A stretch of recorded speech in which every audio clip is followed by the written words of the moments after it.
I just want to talk about when you feel like you're a professional auctioneer, like when you feel you're ready to sell. Auction school wasn't very long. It was about a week. And I didn't know anything before the auction school. So when I went to auction school, that was all new. And I came back on a Saturday. That Saturday I had called up all the local auctioneers and I found one that had an auction, and I sold that Saturday at an auction. It wasn't pretty. I didn't know what to say in between. I wanted them to introduce the item because I was scared to death. But I did that, and I worked for a good year. I worked for as many auctioneers as I could. I volunteered. I worked as a ring man. A lot of times I'd volunteer once, and they'd invite me to be a ring man. One auction company, A.B. Showalter, who's passed away now, he just asked me to be a part of his team.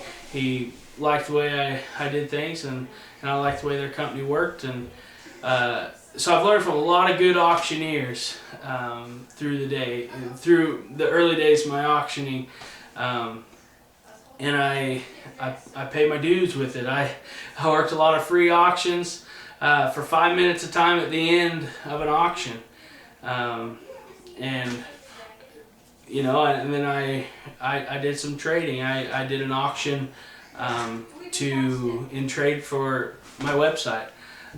It was a friend of mine. We worked out a deal, and go to golfauctions.com. It's my website. So and you'll notice I haven't had a whole lot of auctions. I'm college student right now. I'm doing my student teaching to be a special education teacher.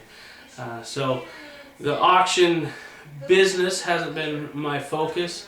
However, I work in a couple different auctions with people every month.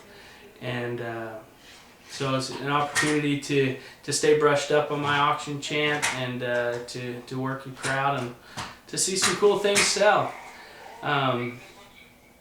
So you'll want to pay your dues. Get in there with anybody you can. Practice. And people ask, well, is your auction chant finished, or how long did it take you to learn an auction chant? I'm still learning an auction chant. I'm still fixing it, and I'm still tweaking it here and there, doing things that I think are cool, trying different things, and if it goes with the crowd, I put it into my auction chant. Another way I sell to the telephone poles. As you're driving down the road, sell to the telephone poles. You just, all right, $500 bid now, $10 bid now. As you pass a pole, let it bid to you. Let it be your yep. Now $5 bid now, $10, $5 bid now, $10 now, $15 now, $20 now, $20 now, $25 now, $30 now, $30 now, $35, $35 now, $40 now, $40 now, $45, $45 now, $50. Just see the pole pass. You gotta pay attention while you're driving too, but you'll see it. Watch the road. Just a little warning. Watch the road. But you'll see the poles as you pass. Just let that pop to your next number. Or I practiced with my wife for a long time. She'd say yep, and I go to the next number. And now my 3-year-old, he likes to yep to me. So just always practice. And always, it's about working the crowd and finding something that's pleasing to the ear and rolling along. So pay your dues, I guess. I'm still paying mine. There's a lot of good auctioneers out here in Northwest Missouri where I am. There's a lot of good auctioneers and a lot of successful companies. But I think I'm a little bit younger generation of auctioneer here, and as I pay my dues even more, to work into some more auctions. Lately I haven't had time to do any because of student teaching and because of school. So if you want to become an auctioneer, just work at it. Just practice an auction chant, and the numbers are important. What's in between, I don't want to hear a whole lot in between.